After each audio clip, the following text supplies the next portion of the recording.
noticias. Tenemos ya nuevo ministro del Interior. El día de ayer la presidenta Dina Boluarte tomó juramento a Julio Díaz Zulueta, quien se desempeñaba ya en un viceministerio cuando Juan José Santibáñez era ministro.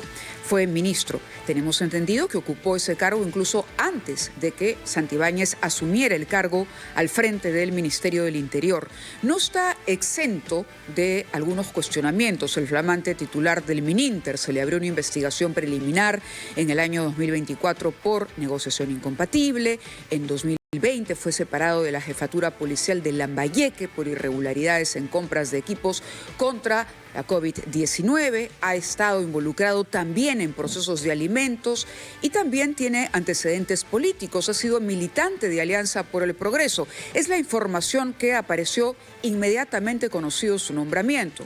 Seguramente habrá oportunidad para que el flamante ministro salga, se refiera a esta información, especialmente a los cuestionamientos, pero hoy por hoy toca analizar si es la pieza que necesita el gobierno para enfrentar el panorama ante la creciente inseguridad ciudadana. Fernando, buenos días. Buenos días, Mávila. Buenos días a los que nos escuchan por televisión, radio, redes sociales. Efectivamente, vale la pena revisar un poco la trayectoria del nuevo ministro del Interior, Julio Díaz Zulueta.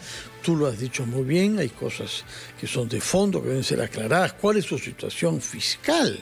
Porque se le reprochó en efecto haber usado mal dinero público para la compra de elementos de salud cuando el COVID, pero por otra parte, es cierto, también tiene otras particularidades, haber sido condecorado por Andrés Hurtado, alias Chibolín, y sin embargo al mismo tiempo haber publicado un libro con financiamiento del IDL, es decir, de la ONG de George Soros, que algunos consideran como la fuente de las fuerzas oscuras.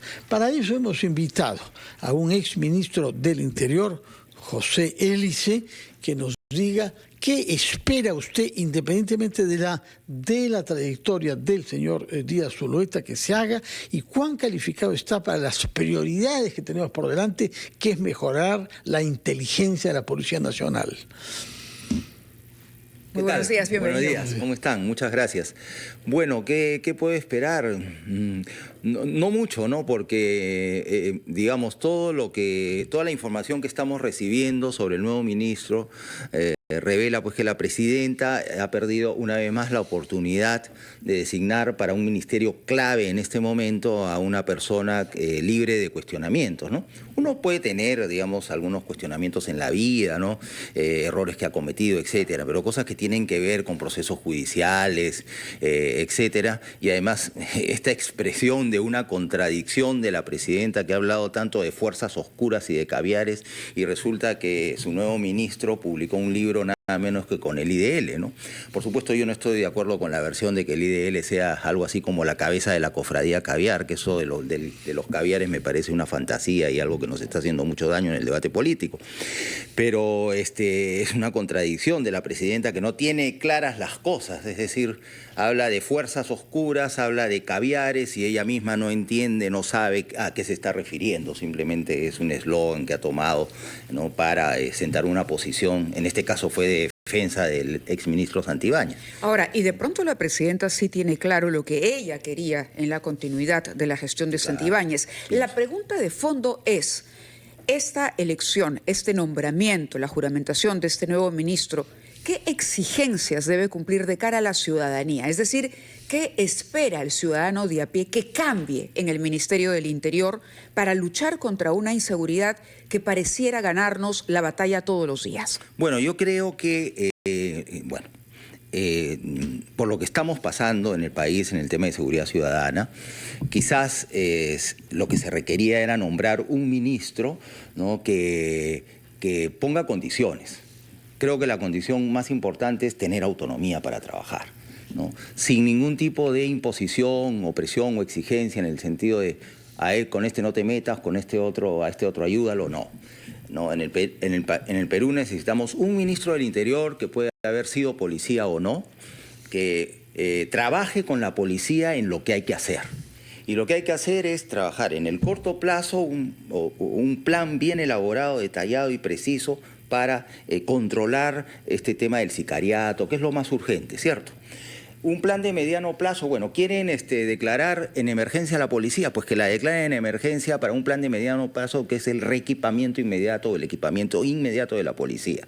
Necesita Cuando habla de recursos. Equipamiento, por ejemplo, de la policía, Sí. ¿qué es lo urgente que debería hacer este Comunicaciones, bueno, armamento, municiones, etcétera, aunque claro, municiones en cantidad, no pongo municiones en primer lugar porque no se trata de, llenar las armas de la policía para que salgan a disparar a la gente, ¿no? Pero el policía tiene que estar pues con un arma que funcione bien, que tenga las municiones que necesita, si es el caso, etcétera. Pero básicamente comunicaciones. Y por ejemplo, en el caso de investigación criminal, los laboratorios, ¿no?, que son fundamentales para el trabajo de criminalística y de investigación criminal, etcétera. Entonces, esas cosas. Después vienen los patrulleros, todos los demás equipos que se necesitan bueno, y también los recursos que necesitan los órganos de inteligencia del Ministerio, del sector interior, ¿no? Porque hay uno que está a cargo del Ministro del Interior directamente, la DIGIMIN, y el otro a cargo de la Policía Nacional. Hay una pregunta que no sé si... tengamos tiempo de responderla antes de ir a la pausa, de pronto y la planteamos y la responde, señor Eliche, al volver, pero que tiene que ver con esta situación de que el estado de emergencia no sirve para mucho. Es decir, que simplemente es un nombre, es casi declarativo, ¿no? El ciudadano demanda mucho que haya un poco de mano dura, cree que las Fuerzas Armadas pueden contribuir. ¿Cómo hacer en este momento para que este estado de emergencia, el último dispuesto por el gobierno, sea realmente un estado de emergencia y cómo empezar a trabajar, entre tanto, se subsanan las deficiencias que usted ha destacado con las Fuerzas Armadas? ¿Qué tipo se puede crear una suerte de comando mixto de pronto? ¿Qué rol le asistiría a las Fuerzas Armadas? Digo, para ponerle un alto y para que el ciudadano empiece a sentir que se recupera el principio de autoridad. Le hago la pregunta que incluye una reflexión. 8:20 de la mañana, retomamos ampliación de noticias. Conversamos con el exministro del Interior, José Eliche Navarro, a propósito de la designación del nuevo ministro del Interior, Julio Díaz Zulueta. Y le habíamos dejado en pendiente la pregunta sobre el estado de emergencia.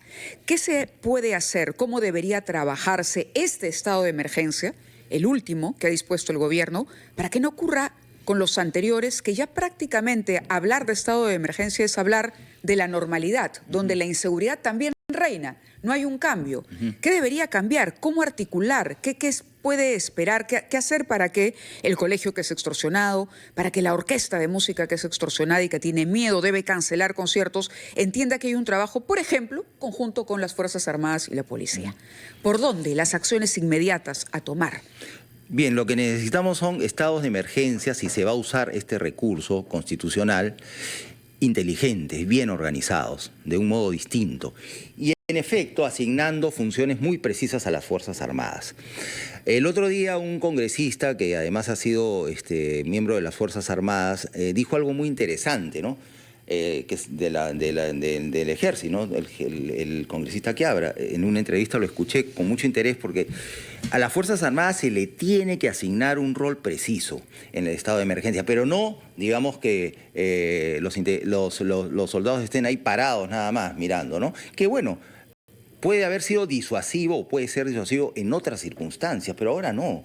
¿No? El estado de emergencia no asusta a ningún delincuente. A los sicarios no los asusta, se esconden y después salen y ya saben dónde pueden circular libremente y todo eso. Las ciudades nuestras, las más importantes, son muy grandes y complejas.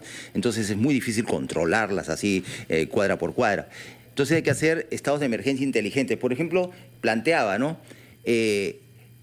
Como digamos, la única manera de saber dónde están aquellos que hay que capturar es a través de un trabajo agudo de inteligencia, que es lo más importante ahora, de inteligencia, que puede ser ampliada. Bueno, eso es otro tema que nos llevaría a otro espacio más largo. Un sistema de inteligencia ampliada que se puede hacer. Entonces, una vez que ya se sabe, por ejemplo, las Fuerzas Armadas lo que pueden hacer es el cordón, y la policía interviene y los captura.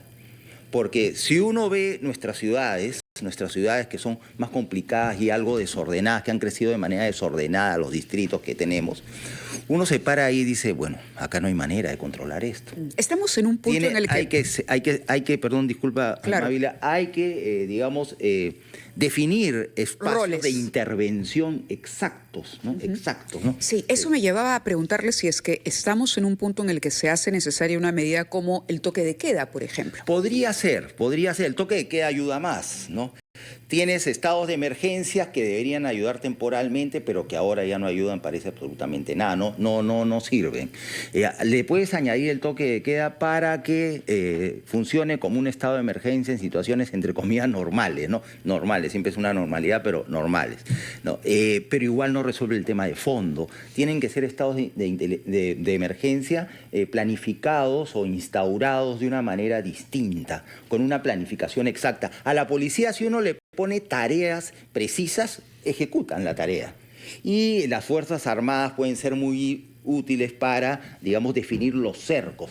También el otro día estaba pensando, aunque me critiquen, que podríamos renovar con otro nombre los centros de detención, estos que utilizamos durante la pandemia, que fueron muy útiles. Se redujo el contagio policial e inmediatamente se controló poblaciones que parecían muy difíciles de controlar, ¿no? Y despacito, suave, no hay ninguna queja, no hubo ningún herido ni nada. La gente en sus casas, los que tenían COVID supieron que lo tenían y los requisitoriados a donde correspondía que estén. Y así fue.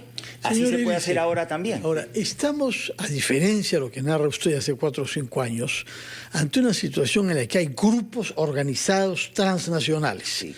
Se dice que el monstruo, uno de los más peligrosos criminales que devasta Lima Norte, vive en México.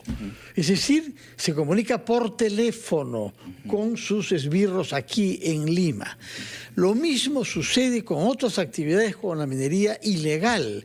Hay jefes, hay que capturar a esos jefes. ¿Por qué no hay, desde que ha estado el señor Santibáñez, al menos, ni una sola captura de un jefe importante de esta magnitud? Y por supuesto no vale lo mismo el señor Cerrón. El señor Cerrón se da el lujo de comunicarse vía tweet con la ciudadanía y de defender al señor Santibáñez, el hombre encargado de dar con él, lo está defendiendo. Bueno, ¿por qué no podemos interceptar esas comunicaciones? ¿Qué recursos tecnológicos nos hace falta para cuando el señor monstruo llame de México, se pueda ubicar eso, saber quiénes ejecutan sus órdenes y cuando el señor Cerrón manda tweets sepamos dónde está? Bueno, no tenemos un satélite que rastree el mundo y ubica a las personas que queremos ubicar, ¿cierto? Eso es como una fantasía de ciencia ficción. Hay un poco, pero eso no hay por todo el mundo y nosotros no tenemos algo así. Pero hay que intensificar y digamos siempre sobre focos muy precisos el trabajo de inteligencia. Para capturar a ese señor, pues hay que hacerlo de esa manera. Es con lo que ocurrió con Vladimiro Montesinos, que se cruzó información, ¿no es cierto? Fue un poco de trabajo de inteligencia, con apoyo externo y demás, y al final se sabía exactamente dónde estaba, ¿no? En Caracas. ¿No? Bueno, se movía por ahí, pero se sabía. Entonces, por una llamada que hizo a Miami a un banco, ¿no? Claro, ¿no? En busca de plata para pagar a los delincuentes que los protegían. Entonces, de trabajo de inteligencia, necesitamos hacer trabajo de inteligencia y precisar, pero uno por uno, ¿no? Y un trabajo de inteligencia extendido. Hay agentes de inteligencia que son formados en el trabajo de inteligencia, ¿no? En la policía, en las Fuerzas Armadas. Pero las oficinas o las dependencias más importantes de los órganos de inteligencia son las de búsqueda, que son las de búsqueda de información. Entonces, eso se puede extender. Pueden participar como lo hacen, pero de manera extendida y bien organizada, con directivas claras sobre qué información hay que recoger y bajo responsabilidad a policías de las comisarías para que inmediatamente provean de la información necesaria a los órganos de inteligencia que saben cómo usarlas. Ahora, también hay dos factores que digamos, interceden entre el éxito en una captura, en la persecución de alguien a quien hay que encontrar, que son, bueno, uno es la corrupción. Puede haber corrupción, ¿no es cierto? Y el otro, pues, es la falta justamente del trabajo de inteligencia en el nivel necesario para ubicar exactamente a esas personas. En corrupción yo también incluyo, por supuesto, la protección por intereses diversos de personas que deberían estar procesadas y bajo la competencia de los órganos del sistema judicial que corresponda, ¿no? Sí. Muy bien, muchas gracias, señor José Hélice. Recuerdo que usted ha sido ministro del Interior bajo la presidencia de Francisco Sagasti, que actualmente se desempeña como responsable de la asociación PRO.